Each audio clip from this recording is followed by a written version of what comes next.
विष्णु पुराण के अनुसार ब्रह्मा भगवान विष्णु की नाभि कमल से पैदा हुए, जबकि शिव भगवान विष्णु के माथे के तेज से उत्पन्न हुए बताए गए हैं। विष्णु पुराण के अनुसार माथे के तेज से उत्पन्न होने के कारण ही शिव हमेशा योग मुद्रा में रहते हैं।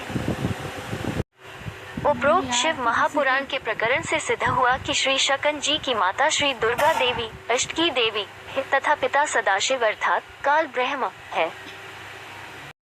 असावरी देवी स्नान करके आई और भोजन मांगने लगी। देवी पार्वती ने भोजन परोस दिया।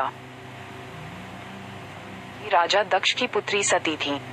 इसी सती ने जब यज्ञ की अग्नि में कूदकर अपनी जान दे दी थी, तो बाद में उन्होंने ही हिमवान और हिमावती के यहाँ पार्वती के रूप में जन्म लिया और फिर शिवजी से विवाह किया।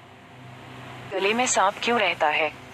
NDTV.in के अनुसार जो पूरे सच्चे भाव के शिव जी की भक्ति किया करते थे, शिव जी वासुकी की श्रद्धा भाव से पूर्ण भक्ति देखकर बेहद खुश हुए और वासुकी को गले में धारण करने का वरदान दिया।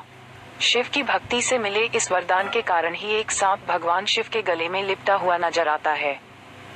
नाम क्या है? भगवान शिव जी के त्रिशूल का नाम पाशुपात है। तिथि पर भगवान शिव ने वैराग्य छोड़कर देवी पार्वती संग विवाह करके गृहस्थ जीवन में प्रवेश किया था। इसी वजह से हर वर्ष फाल्गुन चतुर्दशी तिथि को भगवान शिव और माता पार्वती के विवाह की खुशी में महाशिवरात्रि का त्योहार मनाया जाता है। सृष्टि प्रक्रिया के आदि स्रोत हैं और यह काल महाकाल ही ज्योतिषशास्त्र के आधार हैं। शिव का अर्थ यद्यपि कल्याणकारी माना गया है, लेकिन वे हमेशा लय एवं प्रलय दोनों को अपने अधीन किए हुए हैं।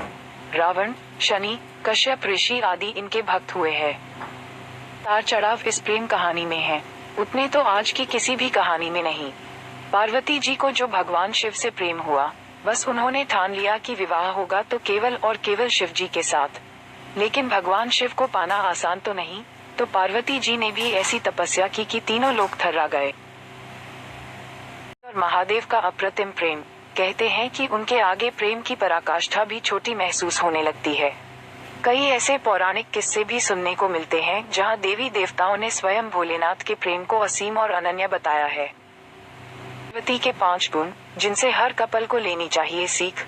Lessons to learn from Shiva Parvati बोल्स्की के मुताबिक